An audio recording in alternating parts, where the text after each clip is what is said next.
आपण आता जीडीसी एचा पेपर क्रमांक 4 सहकाराचा इतिहास, तत्वे आणि व्यवस्थापन यावर चर्चा करूया. त्यामध्ये प्रश्न क्रमांक 1 भारतातील सहकारी चळवळीची प्रगती. भारतातील सहकारी चळवळ स्वातंत्र्यपूर्व काळात मर्यादित होती.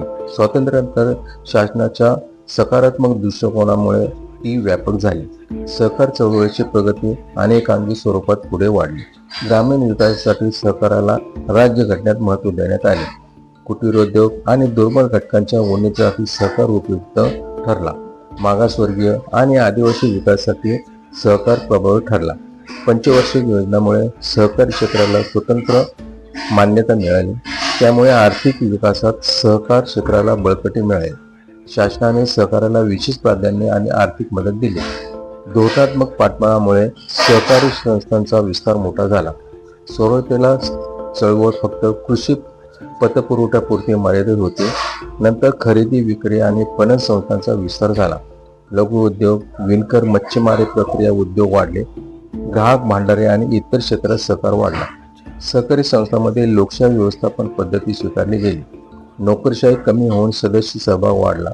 सदस्यांमध्ये रिझर्व्ह बँक समित्यांनी पतरचनेत सुधारणा सुचवल्या. पुढे द्विस्तरीय आणि त्रिस्तरीय पतसंस्था विकसित करण्यात आली. त्यामुळे पतपुरवठा अधिक सक्षम झाला, प्रभावी झाला. सहकारी चळवळीमुळे आर्थिक विषमता कमी करण्याचा प्रयत्न, दुर्बल घटकांना विकास साधण्यात सहकार उपयोगी ठरला. भाग 2. लेखा परिषद मित्र तत्वज्ञ मार्गदर्शक. सहकारी संस्था नफा सहकारावर आधारित असतात. त्यामुळे लेखा परीक्षकांची भूमिका विशेष महत्त्वाची ठरते. तो केवळ आकडे तपासत नाही, कार्यपद्धती पाहतो. संस्था सहकारी कायद्यांचे पालन करते का पाहतो. महाराष्ट्र कोऑपरेटिव्ह सोसायटी ॲक्ट प्रमाणे लेखापरीक्षण प्रत्येक संस्थेचे वार्षिक लेखापरीक्षण करणे आवश्यक असते. अंतिम खाती, नफा तोटा, ताळेबंद तपासले जातात. आय, व्यय आणि व्यापार खात्यांची तपासणी केली जाते. सदस्यांमध्ये परस्पर सहकार्य आहे का पाहतो. संस्था सहकारी तत्वांचे पालन करते का तपासतो. आवश्यक हिशोब तपासणी पुस्तके आणि उधळून वह्या ठेवलेल्या आहेत का. कर्जाची छाननी, नगद शिल्लक तपासली जाते. देयता आणि मालमत्तेचे योग्य मूल्यमापन केले जाते. संचालक मंडळ आणि व्यवस्थापकांच्या कामावर नियंत्रण. गैरव्यापार असल्यास लेखा परिषद नोंद करतो. अहवालात चुका आणि त्रुटी निदर्शनात आल्या सुधारणा सुचवतो. त्यामुळे लेखा परिषद मित्र तत्वज्ञ मार्गदर्शन मानला जातो.